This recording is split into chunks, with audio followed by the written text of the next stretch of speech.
Capítulo 3. ¿Se acuerdan cuál es el tercer paso para una vida de entusiasmo, optimismo, gozo? Una vida simple, una vida sencilla, una vida sin complicaciones, sin sofisticaciones. Comienza en el verso 1 diciendo, por lo demás. Por lo demás quiere decir como finalmente. Y Pablo, como todo buen maestro, como todo buen predicador, cuando dice finalmente, no quiere decir finalmente, todavía se va a aventar 2 capítulos más. Es de las típicas que dices, bueno, ya para acabar, y te avientas otra hora hablando. Dice, oh, que la cantó ya muy emocionados. Ay, ya por fin va a acabar. Y, ¿what? Ya te aventaste una hora. El otro día, fue el sábado pasado el otro, me hice abrir que, creo que vino a traer a uno de los niños al baño o algo así. Y dice, ya había pasado como hora y media. Dice, y apenas dices, ahora sí vamos a empezar ya con la carta. Un día dice, yo casi me desmayo ahí. Ay, pero bueno, pues aquí Pablo dice finalmente, para que vean que no soy el único.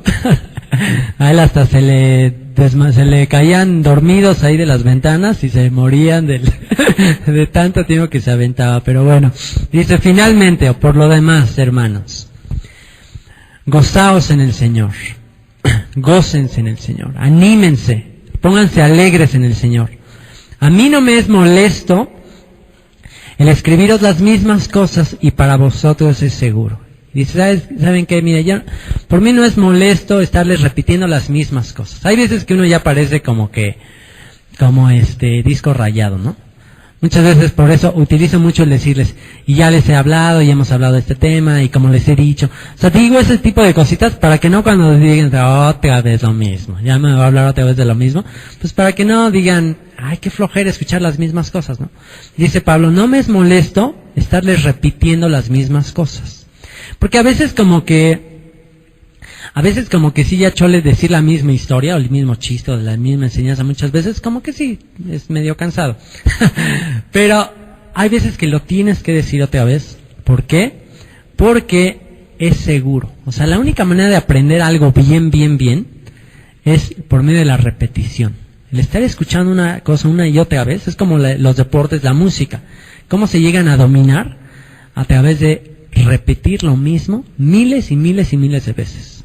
Así que Pablo dice, no me es molesto escribirles las mismas cosas, y para vosotros es seguro. Aquí va otra vez pues algo que les he escrito muchas veces, y seguramente Pablo ya les había escrito este tipo de cosas, ya les había dicho este tipo de cosas. ¿Y qué cosas? ¿A qué cosas se refiere? Vamos a ver lo que dice el verso 2. Guardaos, o cuídense, o abusados, o tengan precaución. ¿Con quiénes? Con los perros. Guárdense de los perros. Guardaos de los malos obreros. Guardaos de los mutiladores del cuerpo, los que se cortan el cuerpo. ¿De quién estará hablando? ¿Quiénes serán los perros? ¿A quién creen que se refieren con los perros? A los gentiles. La palabra perro, obviamente que en el original es la palabra que es una palabra muy común que ellos utilizan, los goyim, que así le llamaban a los que no eran del pueblo de Israel, los perros. ¿Se acuerdan que en una ocasión una mujer sirofenicia, una mujer que no era del pueblo de Israel, llegó con Jesús y iba gritando detrás de ellos? Jesús, hijo de David, ten misericordia de mí. Gritaba y gritaba así con todas sus fuerzas, que llegó el momento y pues hablaba un gentil y era como si no estuviera hablando nadie. O sea, de plano, había momentos en que, y sobre todo era una de las actitudes o de la manera de conducirse de algunas personas dentro del pueblo de Israel, pues de menospreciar a la gente que no está en el pacto, ¿no? Entonces, pues, obviamente llegan los discípulos de Jesús, y al ver que esta mujer pues era una goy, una gentil, dicen, Señor, ya despídela, ya dile que le llegue. Note que no oyes cómo viene grite y grite, qué escándalo. Y entonces Jesús dice que no le contestaba, y lo único que hace Jesús cuando oye esos gritos le dice, ¿sabes qué? Solamente he sido enviado a las ovejas perdidas de la casa de Israel. Y entonces, órale, eso está gruesísimo. ¿Sabes qué? No es para ti. Y bueno, aquí tenemos que entender una cosa. Tampoco hay que ver a que, oye, qué feo. Entonces Dios hace acepción de personas. Dios hace diferencias. ¿O cómo está la onda? No tiene que ver con acepción de personas, con diferencia. Tiene que ver con aquello a lo que Jesús estaba llevando a esta mujer a hacer. Él ya sabía de antemano que le iba a hacer un milagro. Él ya sabía de antemano. Él estaba dispuesto a ayudar a esta mujer desde el principio. Pero lo único que él trató de hacer es llevar a esta mujer a la humildad de reconocer su condición. ¿Por qué? Porque empezó a decirle, Jesús, hijo de David. Jesús, Mesías, el hijo de David. Entonces como que Jesús dijo, ¿qué? O sea, primero, como que ella seguramente copió la manera en que le decían. Lo copió, sin saber ella realmente quizás qué significaba eso. Entonces como que ella se trató de atribuir algo que no era. Yo soy, mira mi descendencia, y el Mesías, bien para mí. Entonces, sí, como que tratas de llegar a mí con orgullo, como que tú sintiéndote algo, pues tú no eres, para empezar. Y ahí sí, ya como que ya se cuadró. Dice, no, solamente, efectivamente, Mesías, hijo de David, ¿para quién? Para las ovejas de la casa de Israel. Tú no eres israelita. Si se trata de clamar a las profecías mesiánicas, tú no eres. Las profecías no son para ti. Entonces ya en ese momento ya como que ya la ubicó. Y una vez que se ubicó, entonces le dice también Jesús otra cosa durísima. Le dice, ¿qué no sabes que no está bien, no es lícito quitarle el pan a los hijos y dárselo a los perrillos? ¿No saben quitarle la comida a los hijos y dártelo a los perros? O sea, tú eres una perrilla, ¿no? ¿Y qué hizo esta mujer? En ese momento sí ya se humilló. Y digo, ¿sabes qué, Señor? Efectivamente, pero aún los perrillos están debajo de la mesa esperando recibir las migajas de sus amos. Y ahí es en ese momento cuando Jesús dijo, grande es tu fe. Ahora sí, te he hecho como tú quieres. ¿Sabían que no sé si sabían, pero esta es una de las políticas que aún se siguen en la actualidad? Cuando una persona gentil se quiere convertir al judaísmo, es una de las políticas que ellos tienen, los rabinos, para la conversión. Primero te rechazan. Primero te dicen, no, tú no es necesario. No, porque lo que te preguntan es, si tú te quieres convertir al judaísmo, te preguntan, ¿para qué? ¿Por qué? Si tú le dices, no, pues es que yo creo en el Dios de Israel. Yo creo que el Dios de Israel es el Dios verdadero. Pues sigue creyendo, no necesitas ser judío para creer eso. Sigue creyendo, no hay problema. Entonces ya te quedas así como, ahora que le digo, no, es que yo creo que el pueblo de Israel, y ya todo hecho un rollo, pues sigue creyendo, no hay ningún problema. Puedes ser gentil y no hay ningún problema. Si le dices, es que yo me quiero ir al reino de los cielos, yo quiero ser salvo, pues está bien, aún como gentil, también los gentiles van a tener entrada al reino de los cielos. O sea, a ciertas cosas para ustedes no tienen por qué obedecer todos los mandamientos. Los mandamientos, todos los 603, es un pacto de Dios con Israel. Tú nada más obedeces las leyes que se le dieron a Noé. Tú solamente, pues, no idolatres, no fornicación, o sea, ya con esos ya la hiciste. Y si aún ahí sí dices, pues sí, no, yo quiero todo. Yo no quiero las migajas. Yo quiero todo. Porque yo reconozco que mi estilo de vida, yo reconozco que yo no soy nada y yo aspiro a algo mejor. Yo aspiro a tener el estilo de vida que Dios ha dado. Yo quiero todo. Porque yo soy un perro, yo no te merezco nada y yo quiero todo. Ahí es cuando dicen, este sí es un candidato. ¿Qué es lo que está tratando de hacer Jesús? Es examinar los motivos de esta mujer y mostrarle, ¿sabes qué? Pues tú no eres digna de nada, no eres merecedora de nada, no tienes por qué recibir nada. Y una vez que tú reconoces eso, una vez que tienes la humildad de decir, ¿sabes qué? Sí, yo no soy nadie, no tengo manera de apelar ni a mí. O sea, no es por genealogía, no es por sangre, no es por nada. No merezco nada. Pero Señor, lo que sea, estoy dispuesto a recibir lo que sea de ti. En ese momento, grande es tu fe. Ahora, la palabra perros, todo esto para qué es, todo esto es para recordar a quienes se les decía perros, a los gentiles, a los que no eran del pueblo de Israel. Y aquí Pablo está hablando de qué clase de perros o qué clase de gentiles. Aquí mismo lo dice. Cuídense de los gentiles, en otras palabras, guárdense de los malos obreros, guárdense de los mutiladores del cuerpo. Este fue el conflicto más grande que Pablo tuvo Pablo no tuvo conflicto con los líderes del judaísmo. Pablo, sus mayores conflictos era con quienes, con los que se les llaman los judaizantes. ¿Quiénes eran los judaizantes? Los judaizantes, para empezar, ni siquiera eran judíos. Porque ese es el principal error de interpretación de la carta de Gálatas. La carta de Gálatas se interpreta mal en los círculos cristianos tradicionales, porque parecería que Pablo está atacando a los judíos. Parecería que Pablo está atacando al judaísmo, a la ley de Moisés, a todas las cuestiones judías, pero en realidad no.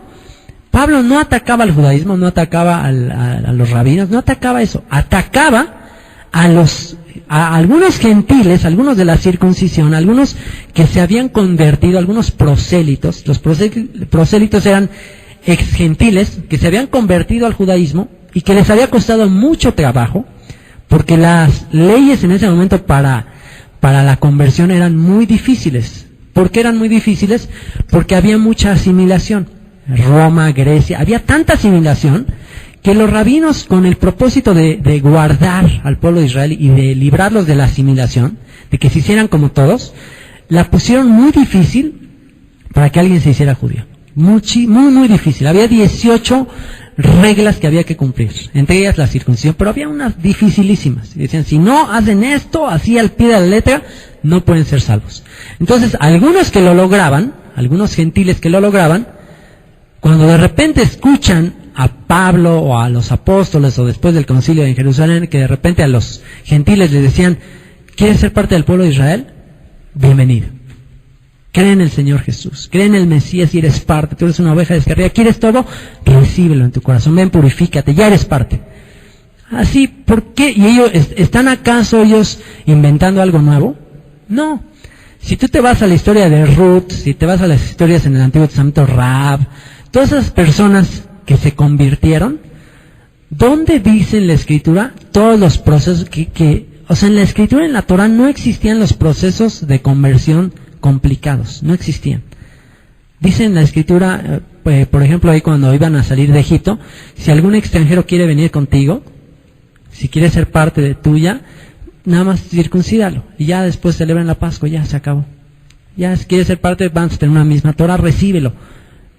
Ama al extranjero, recíbelo, porque ustedes fueron extranjeros. Recíbelo, acepta todo el que quiere venir. Pero, a lo mejor con una cierta razón justificada, hubo un momento en que dijeron, no, si quieren venir, que les cueste. Y entonces empezaron a hacerlo muy difícil.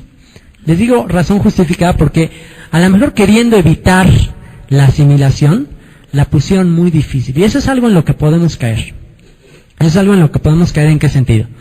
Que con el fin de no parecernos a toda el cristianismo light, podría ser que podríamos caer en un sentido de que, sabes que no, si alguien quiere venir aquí, tiene que estudiar 8 horas diarias y tiene que cumplir la escuela de ministerio, y si se quiere bautizar, no hombre, es un requisito, 3 años de escuela, y ya empezamos a ponerla así tan difícil. Si alguien quiere pertenecer a nuestro grupo, le va a costar.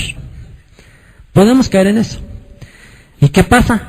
¿Qué pasará con los que lo logran? Se van a llenar de orgullo y van a empezar a ponerle más difícil a los que vienen. Y entonces eso es lo que pasó precisamente. Los gentiles, estos a los que Pablo les llama perros, les había costado tanto trabajo que ahora al ver que tantos están entrando así nada más, pues dicen, no, esto no está bien, a nosotros nos costó. Y empezaron y subieron a Antioquía. Cuando empezó a haber un gran avivamiento, muchos gentiles que se estaban convirtiendo fueron a Antioquía y dijeron, no, si no se circuncidan, no pueden ser salvos. Y si no me muestran la señal en la carne, no, aunque digan que es fe, no pueden ser salvos. Aunque yo vea que su vida ya cambió y que ya dejaron la idolatría y la fornicación, aunque ya vea todas esas cosas, si yo no veo que tienes en la carne esa señal, no eres salvo. ¿Qué quiere decir? Le estaban dando más importancia a la señal externa que a la señal interna. Y no es que Pablo menospreciara la señal externa, ni los apóstoles, de ninguna manera, eso es algo que la Torah dice, pero lo que dicen es, primero deja que se conviertan, primero deja que conozcan, y ya después que hagan las cosas externas, dales chance, no les pongas tropiezo, no les pongas obstáculo. Ese era el sentir de ellos. El sentir es, no, que no guarden, el sentir es, sí que guarden, pero dales chance. Primero deja que aprendan, que entiendan y que lo hagan por convicción, no nada más por cumplir un ritual o no nada más por cumplir unos mandamientos de hombres. Primero deja que ellos tengan la seguridad, la convicción y después lo van a hacer. Entonces les dice, cuídense de estas personas que nada más buscan apariencias externas. Por mucha apariencia externa que tengamos, podemos tener ya mi certificado de bautizo, de lo que tú quieras, les enseñaré mi certificado de que me convertí, lo que sea. Puede tener todos los títulos, pero si mi vida no es diferente, ¿de qué me sirven los títulos? ¿De qué me sirve todos mis diplomas y de que ya soy super hebreo de hebreos si mi vida es un desastre? ¿De qué me sirve? Entonces, lo que dice es, verso 3, porque nosotros somos la circuncisión. Nosotros somos la circuncisión. Los que en espíritu servimos a Dios y nos gloriamos en Cristo Jesús, no teniendo confianza en la carne. No confío en las cosas externas. No confío en mis señales exteriores. Esas señales exteriores solamente son para confirmar lo que ya sucedió dentro de mí. Pero si dentro de mí no hay ese amor, esa conversión, ese genuino andar en los mandamientos de Dios, ¿de qué me sirve? Habrá sido circuncidado a los 8 días, habrá sido todo eso, pero si no estás guardando, si no estás amando, entonces ¿de qué te sirve? Entonces dice, nosotros somos la circuncisión. Ahora, ¿qué será más importante, la circuncisión del corazón o la circuncisión del cuerpo? Pues por supuesto que el corazón, la circuncisión, la señal en el cuerpo. Abraham se hizo la circuncisión, y aquí viene interesante. ¿Quién circuncidó a Abraham? Él mismo. Eso está impresionante. Eso está gruesísimo. Él mismo se circuncidó sin anestesia y nada de eso. Así agarró con una piedra y adiós.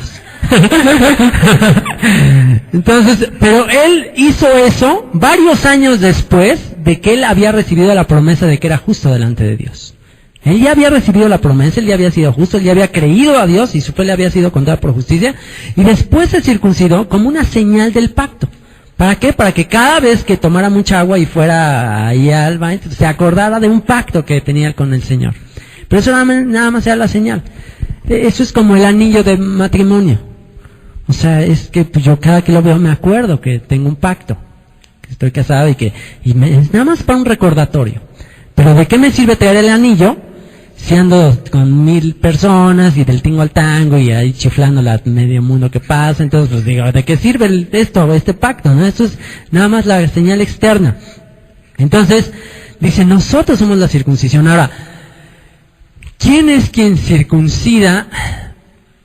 O sea, el mandamiento de circuncisión fue dado a los papás para que circuncidaran al niño a los ¿cuántos días? A los 8 días de nacido. Ok, pregunta. ¿Un niño a los 8 días de nacido tiene voluntad? ¿Tiene? ¿Quién lo está circuncidando? El papá. ¿Qué simboliza eso? ¿Qué muestra eso? Que el papá se está comprometiendo porque el niño guarde. El papá se está comprometiendo a que el niño se mantenga en el pacto. ¿Qué nos da a entender eso? Que así como el papá se compromete de que ese niño va a andar en los caminos de Dios, también Dios, como Padre, es el que nos va a circuncidar el corazón. O sea, eso no depende de nuestra voluntad, eso no depende de que yo quiera, de que me esfuerce, no depende del que corra, del que quiere, es Dios quien circuncida mi corazón. No fue Él me circuncidó, Él lo hizo, somos nacidos por medio de Él. No somos nacidos por voluntad de carne, ni por voluntad de sangre, ni por voluntad de varón, sino de Dios. Él es quien circuncidó nuestros corazones. Entonces, esta gente se circuncida como diciendo, mira yo qué justo soy, mira yo decidí estar en pacto. ¿Sabes que estás confiando en tus propias obras? Pero nosotros confiamos en que Dios es quien escribió sus leyes en mi corazón. Él es el que me llamó. No hay quien busque a Dios. Él me buscó a mí. Nosotros somos la circuncisión. Los que en espíritu servimos a Dios y nos gloriamos en Cristo Jesús. Nos gloriamos no en mis esfuerzos, no en lo que yo hice, sino en lo que hizo el Mesías para venir a salvarme. En eso me glorío, no en mi observancia, sino en lo que Él hizo. No teniendo confianza en la carne, en la genealogía, en la raza, en lo que sea. Aunque yo también dice, aunque yo tengo también de qué confiar en la carne. Si alguno piensa que tiene de qué confiar en la carne, yo más. Estos perros creen que se creen mucho. ¿Se creen que por tener circuncisión ya lo hicieron? ¿Se creen mucho? Pues, ok, los voy a humillar. Y aquí Pablo empieza a decir, si ellos se creen mucho por circuncisos, pues ahora sí yo más. Yo soy circuncidado al 8º día, tal como la Torah dice. Punto. Del linaje de Israel. ¿Qué quiere decir? Yo soy de los genes de Abraham, Isaac y Jacob. La sangre de Abraham, Isaac y Jacob está en mis venas, comprobado. Estas cosas son perros.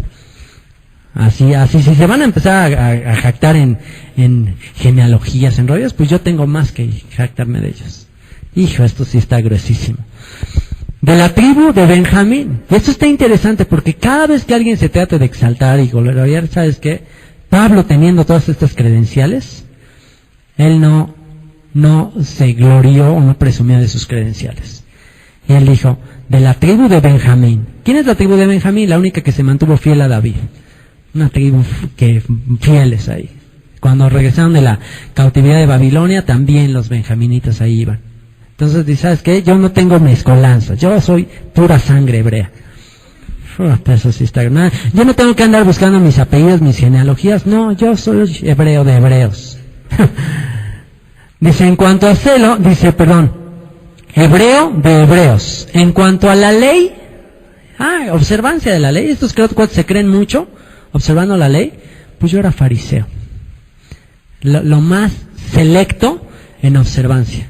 Lo más fuerte de observancia a la Torah, los fariseos.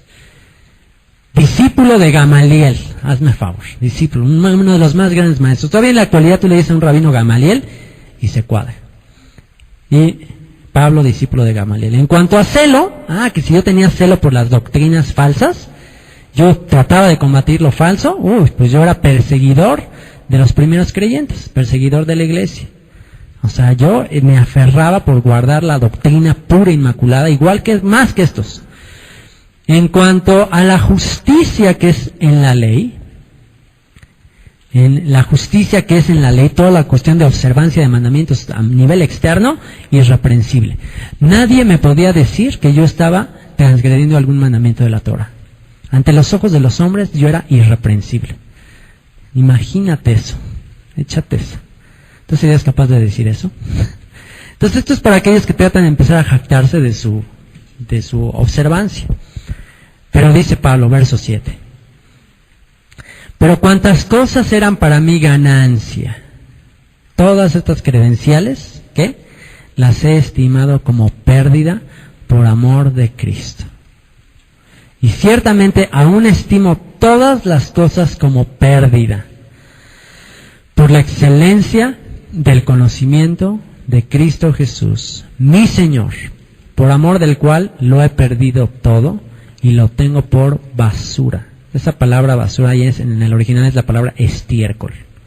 Mis credenciales, mi linaje, mi raza, mis conocimientos, mis títulos, mi celo por la Torah, mi guardar la Torah, todas esas cosas son basura en comparación con lo que Cristo hizo. Él es mi salvo. Yo no por mis méritos, Él me salvó. No por mí, en absoluto por mis méritos. Él mismo fue el que escribió, en esto se mostró su amor, el amor de Dios para con nosotros, en que siendo aún pecadores, Cristo murió por nosotros. Así que dice, todo esto es por basura, ¿para qué? Para ganar al Mesías. Y ser hallado en Él, no teniendo mi propia justicia que es por la ley, no tratando de justificarme delante de Él por la ley. ¿Por qué? Porque la misma Torah establece que por la ley ninguna alma será justificada delante de Él. Por el cumplimiento de la ley nadie, todos somos pecadores. ¿Quién se justificará delante de ti, oh Señor? Dicen varias escrituras. David dijo, Señor, en pecado he sido concebido. En pecado me concibió mi madre. O sea, no hay manera de ser justificados por cosas que hagamos. Imposible. Entonces dice, no teniendo mi propia justicia que es por la ley, sino la que es por la fe en el Mesías. La justicia que es de Dios por la fe. Yo no confío en mis propias obras de justicia, confío en la justicia que Dios me ha dado por medio del Mesías.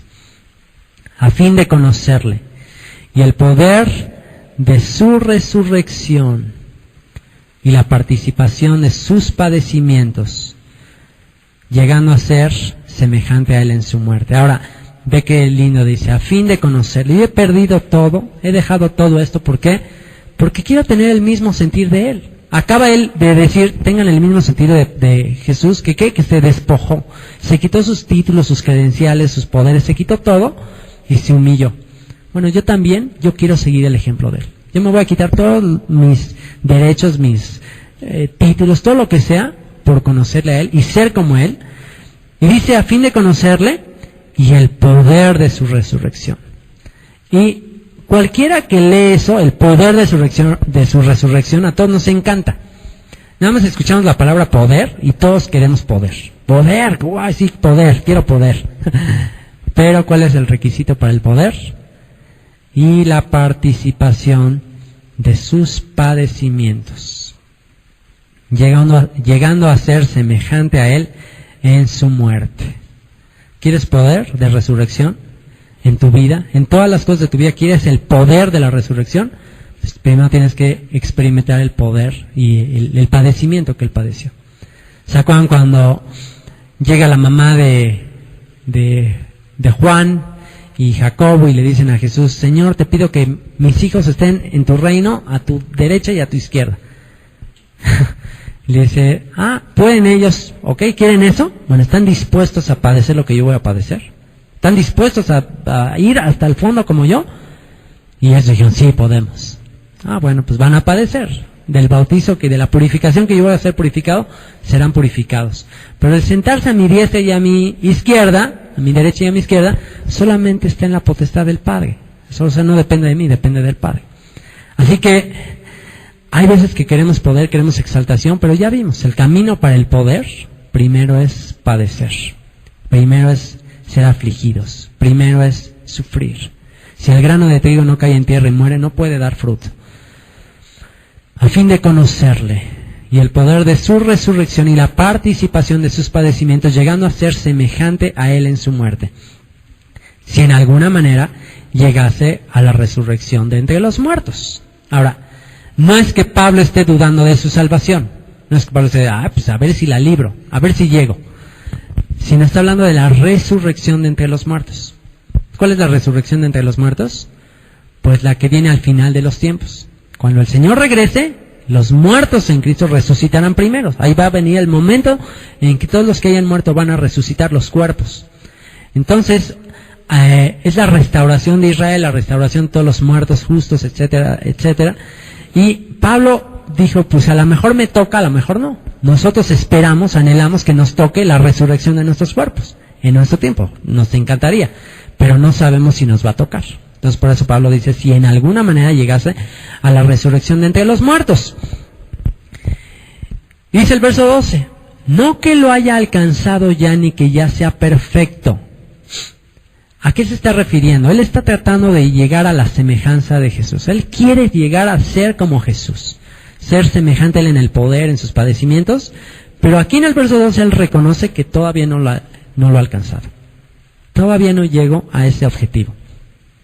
No que lo haya alcanzado ya, ni que ya sea perfecto. Esta palabra perfecto es la palabra maduro o completo. No he llegado al máximo de mi fe, sino que prosigo por ver si logro asir o atrapar o alcanzar aquello para lo cual fui también asido, atrapado por Cristo Jesús. O sea, todavía no he alcanzado la madurez, todavía no he alcanzado el estándar que Dios demanda de mí, todavía no he alcanzado a cumplir la misión que Dios me encomendó, todavía no he alcanzado aquello por lo cual yo fui alcanzado. Ahora, ¿por qué razón Pablo fue alcanzado por Cristo? ¿Por qué razón cuando iba en el camino a Damasco se le presentó una luz así, pues muy deslumbrante? ¿Y por qué razón Jesús le dijo, Saulo, Saulo, ¿por qué me persigues? ¿Y por qué razón le dice que lo había escogido? ¿Se acuerdan? ¿Por qué él le dice, te he escogido para qué?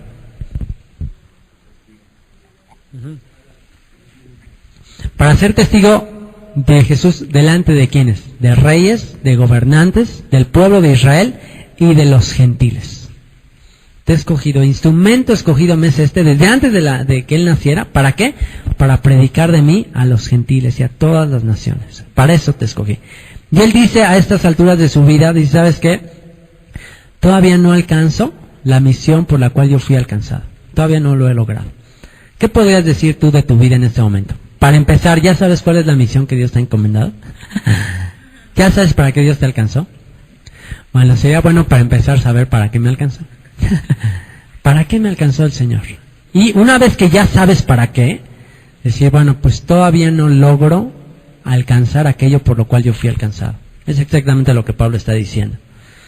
Todavía no lo logro, pero hace esto. O sea, no se desanima al ver todavía lo que le falta. O sea, si tú vas en un maratón y vas en el kilómetro 5 y te empieza a dar un dolor ahí en la pierna y te dices, ay, en la torre me faltan 37 kilómetros, ¿no? Y tú dices, ay, en la torre. Y si empiezas a ver lo que te falta, no, pues no te la vas a acabar. O sea, está fuerte, o empiezas a ver lo que te pasó atrás y empiezas a quejarte por eso, pues no lo vas a alcanzar. Pero ¿qué hace él? Dice, hermanos, yo mismo no pretendo haberlo ya alcanzado, pero una cosa hago, olvidando ciertamente lo que queda atrás y extendiéndome a lo que está delante. Prosigo a la meta, al premio del supremo llamamiento de Dios en Cristo Jesús. Prosigo, no lo he alcanzado, pero ¿sabes qué? Dejo lo que queda atrás y sigo adelante, sigo adelante. Esta es la clave para lograr el objetivo por el cual Dios te llamó. Olvidar lo que quedó atrás, tanto bueno como malo. Porque puedes estar recordando todas las cosas malas y todas las cosas que estás recordando, ay, es que mis papás fueron muy ingratos, me pegaron mucho. O sea, todo el tiempo estás en el pasado, pues no vas a poder ser libre para enfocarte al presente o hacia adelante. Entonces, ¿sabes qué? Ya deja lo que queda atrás. También, otra cosa que es importante para lograr y no conformarte, lograr aquello a lo que Él te llamó es dejar también tus logros. Porque si todo el tiempo estás pensando en tus logros de atrás, pues vas a decir, no, pues ya, mira, ya con todos tus currículum que tengo, ya, ¿para qué le sigo? Ya, mira, todo lo que he alcanzado. Oye, ya, pero ¿qué sigue? ¿Ahora qué sigue? ¿Para dónde va esta onda?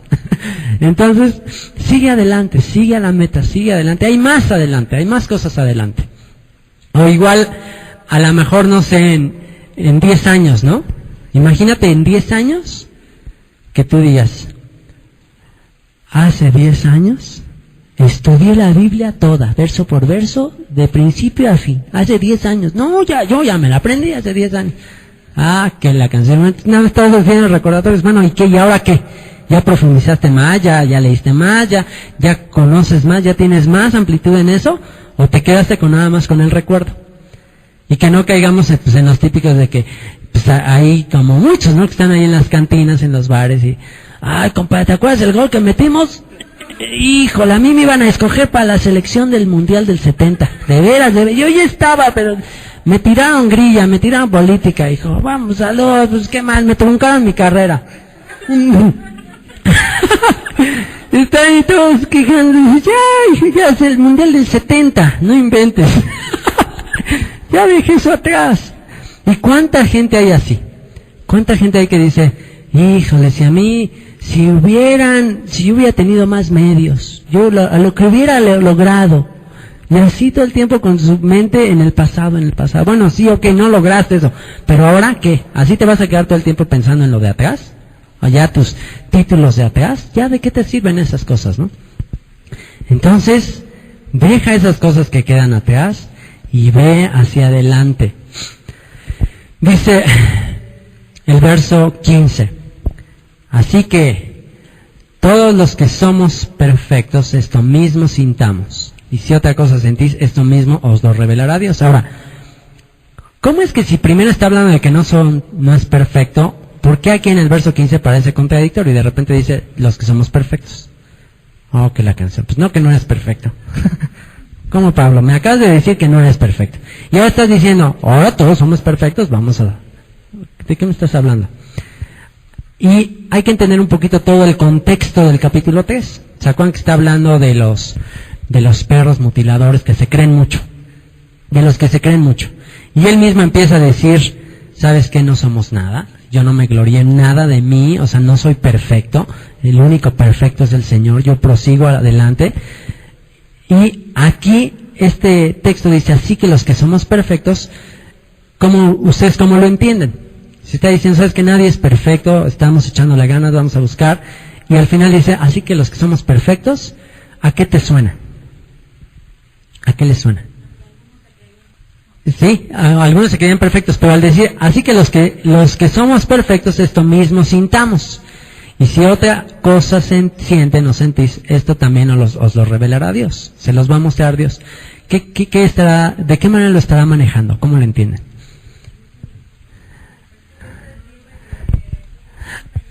¿No lo entienden medio irónico? Así que los que somos, pero los que nos creemos mucho, o sea, como él diciendo, sí, muy perfecto, tenemos que sentir que no lo hemos conseguido.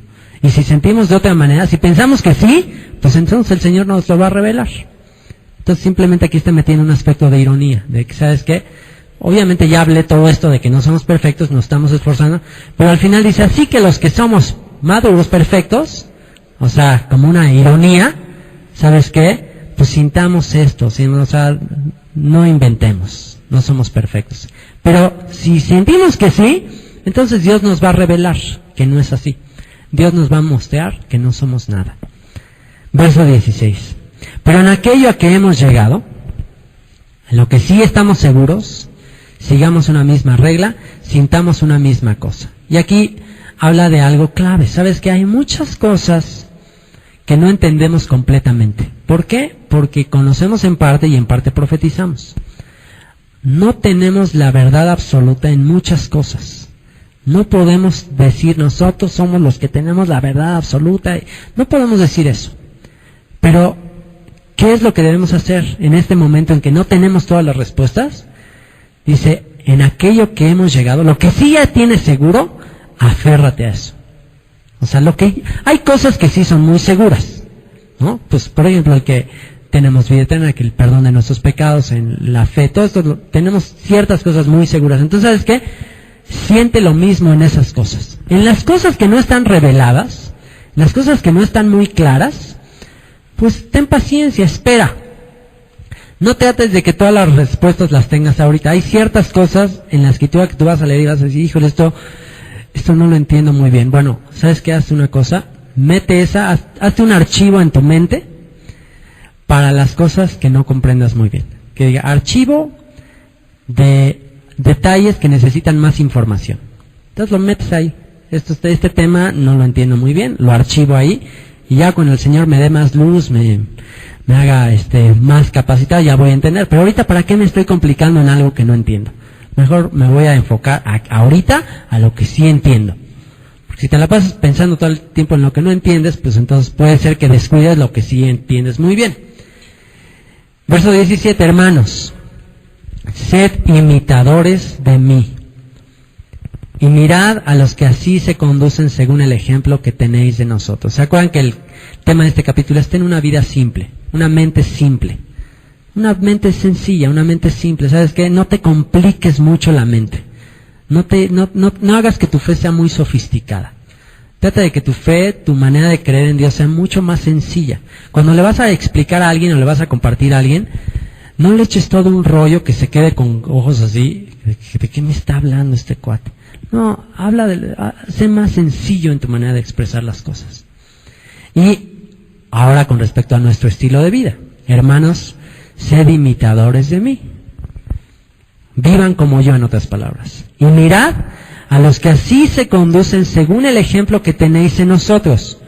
Porque por ahí andan muchos, de los cuales os dije muchas veces, y aún ahora lo digo llorando, que son enemigos de la cruz de Cristo. Y esto está muy grueso. Le dice Pablo, aquí, hablando de la sencillez, de la simpleza, ¿saben qué? Sigan mi ejemplo. Está hablando Pablo en la cárcel. Ahí viviendo en una casa rentada, Y dice, ¿sabes qué? Sigan el ejemplo de nosotros, nuestra manera de vivir, nuestro estilo de vida, cómo vivimos. ¿Por qué?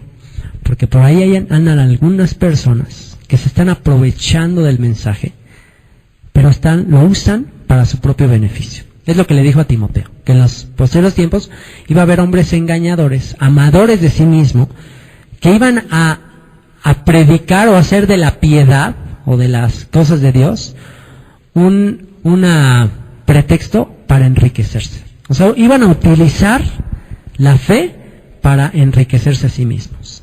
Iban a vivir de lujo, los cuates, acá impresionantes, sus casas, sus naves impresionantes, último modelo, van a llegar y sí, tengan fe y vivan con sencillez, y salen con su chofer y salen en su casa y dice, órale, este cuate qué onda, ¿no? Entonces dice, hay por ahí muchos que son enemigos de la cruz de Cristo. ¿Qué quiere decir? Son enemigos de padecer. No, padecer, no, ¿cómo crees? No, si estamos en victoria, ¿no? Si el Señor nos ha llamado a vivir en abundancia. Mira, yo por eso tengo todo esto, porque en victoria. O sea, no, todo lo que sea cruz, todo lo que sea padecer, todo lo que sea negarse a sí mismo, eso sí no. Son enemigos de padecer por Cristo. Están dispuestos a hacer cualquier servicio para Dios, pero siempre y cuando sea agradable, sea lindo, sea glamoroso, sea popular, sea lindo, sea de lujo. Pero son enemigos de la cruz de Cristo. Entonces dicen que sigan nuestro ejemplo. Y dice, el fin de los cuales, o sea, de estos que son enemigos de la cruz de Cristo, el fin de los cuales será perdición, cuyo Dios es el vientre. Cuyo Dios es el vientre. ¿Qué quiere decir? Pues ellos nada más están pensando en saciarse a sí mismos. Solamente están empezando en vivir a expensas de los demás. Y solamente piensan en satisfacerse a sí mismos. Dice, y cuya gloria, de lo que presumen, es su vergüenza. O sea, el hecho de que presumen que mira cuánto nos bendice el Señor, mira qué abundancia, eso debería avergonzarles. El hecho de que puedan jactarse y presumir de eso, debería avergonzarles. ¿Por qué? Porque están usando la fe para enriquecerse. Y dice que solo piensan en lo terrenal. Solo piensan en lo terrenal. Sí, ahorita, justo ese tema voy a tomar. Verso 20. Mas nuestra ciudadanía está en los cielos, de donde también esperamos al Salvador, el Señor Jesucristo. Nuestra ciudad, esto es clave para entender precisamente el contexto. Nuestra ciudadanía está en los cielos. ¿Por qué? Porque ¿cuál era el objetivo en este contexto de los perros, de los gentiles, de los mutilados del cuerpo, de los líderes, de los gobernantes? ¿Por qué rechazaron la cruz de Cristo? ¿Por qué rechazaron al Mesías sufriente? ¿Por qué Pedro en un momento, cuando Jesús le dijo es necesario que el Hijo del Hombre padezca y sea entregado a los gentiles y muera y resucite al tercer día? ¿Por qué decían, Señor, de ninguna manera que te pase eso? Porque ¿qué estaban esperando estas personas? ¿Qué están esperando? ¿Qué clase de Mesías estaban esperando? Un Mesías triunfante, un Mesías del reino de los cielos, Señor, ya el reino de los cielos, todos secretarios de Estado, todo increíble, ya el paraíso en la tierra. Estaban esperando eso. Entonces cuando les empieza a hablar, no, bueno, para que llegue eso, primero tiene que haber muerte, persecución, sufrimiento. Ahí sí ya no les gustó. Ahí sí, cuando ya a todos les parecía atractivísimo ser discípulos del Mesías que iba a derrotar a los romanos. Pero cuando ven al Mesías crucificado, todo el mundo se echó a correr y lo negó. Todo el mundo dijo, no, yo no lo conozco. Ahí en ese momento fue cuando Pedro dijo, no, yo no lo conozco. Este no es el Mesías, este no puede ser el Mesías. Este no es el que yo estaba esperando. ¿Por qué? ¿Qué estaba esperando yo? Estaba esperando reinar. Estaba esperando vivir, ya darle en la torre a toda esta bola de paganos. Y ahora resulta que lo acaban de crucificar y seguramente si me identifico con él me va a pasar lo mismo. No, yo paso, yo no quiero eso. ¿Y qué querían todos estos mutiladores del cuerpo? ¿Qué querían todos ellos? Estaban buscando la justicia aquí de los hombres, estaban queriendo reino aquí, solamente estaban pensando en cosas temporales. ¿Por qué fue que Jesús le contestó tan feo a Pedro cuando Pedro le dijo, Señor, de ninguna manera te acontezca esto? ¿Por qué Jesús le dijo, apártate de mí, Satanás? Porque me eres tropiezo, porque tú solamente piensas en las cosas de los hombres y no en las cosas de los cielos. Tú nada más piensas en estar bien aquí. Tú no piensas en el bien a nivel eterno, a nivel del reino de los cielos. Tú nada más piensas en estar bien tú. Entonces, es lo que está diciendo Pablo. Bueno, pues es muy atractivo creer en un Mesías rey, en un Mesías guerrero. Es muy atractivo eso. Pero en un Mesías que viene en un burro y dice, amen a sus enemigos y dejen que los humillen y dejen que estos paganos los humillen. No, yo no quiero creer en esa clase de Mesías. No, eso que flojera, eso yo no quiero. Y es el contexto en el que está hablando. Y les está diciendo, por eso este verso es clave. Nuestra ciudadanía está en los cielos. No estamos esperando una ciudadanía terrestre, no estamos esperando quedar bien aquí con la gente, no estamos esperando un reino en este mundo. Estamos esperando un reino de los cielos. Le dijo Pilato a Jesús, ¿con qué eres rey, no? ¿Con qué eres rey? O sea, pero burlándose, ¿eres rey? ¿Y qué le dijo Jesús? Mi reino no es de este mundo. Tú me ves así con corona de espinas, a lo mejor todo así, traqueteado, así, humillado, escupido, golpeado. Y dices, ¿este rey? Esto es ridículo, ¿cómo este rey? Pero le dijo, mi reino no es de este mundo. Entonces esta gente, estos religiosos, estos hombres, ¿qué era lo que buscaban? Gloria unos de otros. Solo buscaban vivir bien a costa de la religión aquí. Ese es el concepto equivocado de la religión. Yo uso la religión para mi beneficio, para yo vivir de lujo, increíble. Pero es un concepto totalmente ajeno a la Escritura. Sabes que no, tú necesitas primero estar dispuesto a dar todo. Si realmente quieres recibir las recompensas eternas, está dispuesto a dar todo, a servir. Y después te va a ser entregado lo demás. Y dice, pues nuestra ciudadanía está en los cielos, de donde también esperamos al Salvador. También, ahora, no quiere decir que no creamos en el Mesías Rey, por supuesto, pero lo estamos esperando, aún no llega. Primero tenía que padecer y ahora lo estamos esperando, al Salvador, al Señor Jesucristo, el cual transformará el cuerpo de la humillación nuestra para que sea semejante al cuerpo de la gloria suya, por el poder con el cual puede también sujetar a sí mismo todas las cosas. Ahora sí, ya que padecemos, ahora sí que sufrimos, ahora sí estamos esperando el momento de la recompensa. Pero primero hay que padecer. Mente sencillamente simple. Vive una vida simple, sencilla. Es la manera más dichosa de vivir. Una vida simple.